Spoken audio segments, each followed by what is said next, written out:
Shalom, shalom, shalom. Selamat pagi masyarakat iman yang dikasihi oleh Tuhan.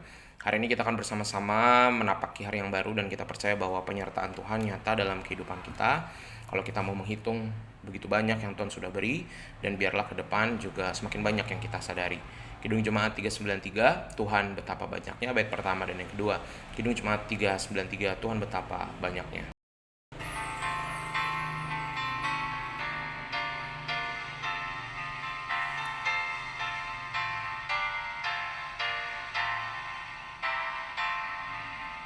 Tuhan betapa banyaknya berkat yang Kau beri,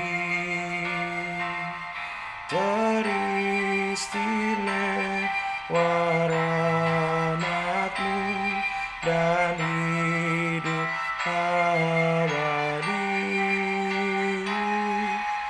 Terima kasih ya Tuhanku atas keselamatanku. Padaku telah Kau beri hidup bahagia abadi.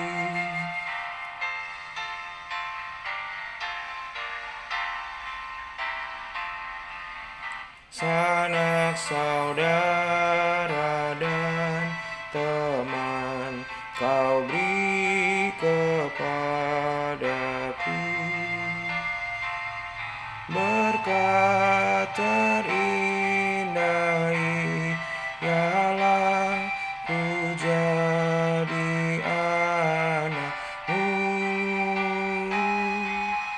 Terima kasih ya Tuhanku atas keselamatanku.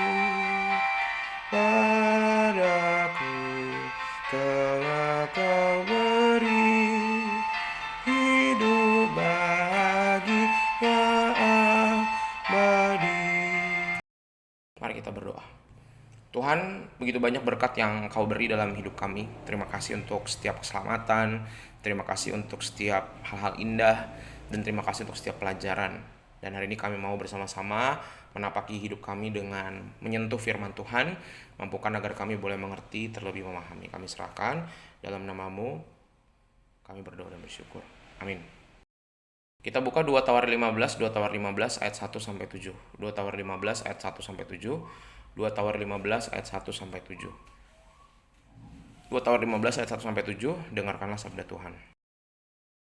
Azaria bin Oded dihinggapi roh Allah, ia pergi menemui Asa dan berkata kepadanya, "Dengarlah kepadaku Asa dan seluruh Yehuda dan Benyamin. Tuhan beserta dengan kamu bila mana kamu beserta dengan dia. Bila mana kamu mencarinya, ia berkenan ditemui olehmu. Tetapi bila mana kamu meninggalkannya, kamu akan ditinggalkannya." Lama sekali Israel tanpa Allah yang benar, tanpa ajaran dari para imam, dan tanpa hukum. Tetapi dalam kesesakan mereka berbalik kepada Tuhan, Allah orang Israel. Mereka mencarinya, dan ia berkenan ditemui oleh mereka. Pada zaman itu tidak dapat orang pergi dan pulang dengan selamat, karena terdapat kekacauan yang besar di antara segenap penduduk daerah-daerah. Bangsa menghancurkan bangsa, kota menghancurkan kota, karena Allah mengacaukan mereka dengan berbagai-bagai kesesakan. Tetapi kamu ini, kuatkanlah hatimu, jangan lemah semangatmu, karena ada upah bagi usahamu. Bapak Ibu Saudara, perang pertama yang dilakukan oleh Asa, dia menangkan, bahkan sebelum catatan ini dilakukan pada saat dia masih muda. Logis bahwa pembaharuan yang dilakukannya masih terbatas dan belum menyeluruh mencapai seluruh kerajaan karena dia masih muda sekali. Dan sesudah ia memerintah selama 15 tahun, Asa melanjutkan gebrakannya dengan gerakan yang tidak semata-mata mengungkapkan kecintaannya kepada Allah, tetapi dia juga berangkat dari firman yang diberikan kepada Nabi Azaria. Isi firman itu ada 3 hal penting. Pertama, gema ucapan Musa dan Yosua yang menyodorkan berkat dan kutuk ke hadapan Yehuda, kalau kita setia atau kita tidak setia. Kedua, pemaparan bukti-bukti sejarah bahwa firman tersebut benar-benar terjadi. Ketiga, perintah agar Asa berteguh hati dan melanjutkan kesetiaannya kepada Allah dengan bertindak sepenuh hati seturut kehendak Tuhan. Nah, dari 3 nasihat kebenaran ini dan dari Nabi yang diutus Tuhan, Asa mulai gerakan reformasinya besar-besaran.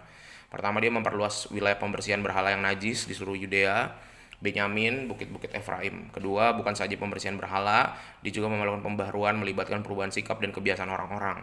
Ia mengumpulkan orang-orang hidup dalam kerajaannya, semua unsur suku ada di dalamnya, Yehuda, Benyamin, Efraim, Manasye, Simeon yang jarang dilibatkan. Dalam hal ini rakyat jadi bersedia pembaharuan itu karena dilihat ini sungguh banget tekadnya Raja Asa. Gerakan dimulai dengan teladan murni dan tekun menggerakkan hati orang-orang. Pembaharuan hanya bisa menjadi gerakan reformasi apabila diiringi dengan kebiasaan-kebiasaan yang baik, yang konsisten, dan prinsip kebenaran dijunjung sehingga semua orang merasakan kebaikannya. Nah, Bapak Ibu, emang reformasi itu nggak pernah enak, pembaharuan tuh nggak pernah enak, ya. Apalagi kalau pembaharuan itu kayak dari Asa, dari orang yang muda, ya kan. Apalagi kalau orang-orang yang sudah senior, kebudayaan kita yang udah kita pertahankan lama dalam sebuah komunitas, baik itu di rumah, di tempat kita usaha, kerja, maupun di pelayanan. Tetapi pembaharuan yang Tuhan datangkan melalui anak-anak muda ini sangat dibutuhkan. Karena kita adalah gereja reformasi, reformata, sefer, reformanda. Sehingga pembaharuan gereja selalu akan datang dari yang muda. Ketika anak-anak muda masuk dalam kehidupan gereja dan anak muda ini juga adalah penerus gereja, maka kita harus mempercayakan pembaharuan-pembaharuan itu. Begitu juga dalam rumah tangga, kita juga harus belajar mempercayakan kepada anak-anak kita dan cucu kita. Mungkin mereka kurang pengalaman, tugas kita adalah mendampingi. Mungkin kita nggak bisa mempengaruhi mereka sepenuhnya, tetapi kita percaya bahwa Tuhan yang jaga mereka. Begitu juga dalam pekerjaan, nanti kan ada orang-orang yang lebih baru lagi, nanti ada pelanggan-pelanggan yang baru, nanti ada karyawan-karyawan baru. Kita harus belajar mempercaya walaupun standar caranya beda sama kita. Tetapi kita percaya bahwa dunia juga berubah. Anak-anak ini hidup di zamannya, kita di masa yang sebelumnya. Sehingga kita percaya bahwa ketika kita mau memperbaharui diri, maka banyak hal baik bisa kita rasakan. Dan belajar dengar-dengaran kepada yang muda. Nanti suatu saat yang muda juga mereka kan jadi tua. Kalau kita menunjukkan dan memberikan teladan, oh yang tua aja mau dengerin yang muda, maka nanti yang muda ini ketika dia tua, dia juga kan, oh saya juga harus seperti dulu, karena saya dikasih kesempatan, karena saya diperdengarkan, maka saya juga harus kasih kesempatan ke yang lebih muda. Semoga hidup kita terus beregenerasi, pekerjaan, rumah tangga, pelayanan, dan kiranya pembaharuan-pembaharuan itu mulai dari kerelaan bagi kita untuk menerima orang-orang baru, pengalaman-pengalaman baru. Tuhan mampukan kita. Amin. Mari kita berdoa. Tuhan, terima kasih melalui firman-Mu kami belajar bahwa pembaharuan dari Raja Asa membutuhkan pengorbanan banyak. Bukan cuma karya Raja Asa, ini satu suku, satu kerajaan kerjasama. Yang tua mengalah, yang muda diberi kesempatan, dan mereka berjalan dan setia kepada pertolongan Tuhan dan juga nasihat-nasihat Tuhan. Mampukan kami juga Tuhan untuk terus memperbaharui hidup kami dalam kehidupan pekerjaan, kehidupan rumah tangga, dan pelayanan kami.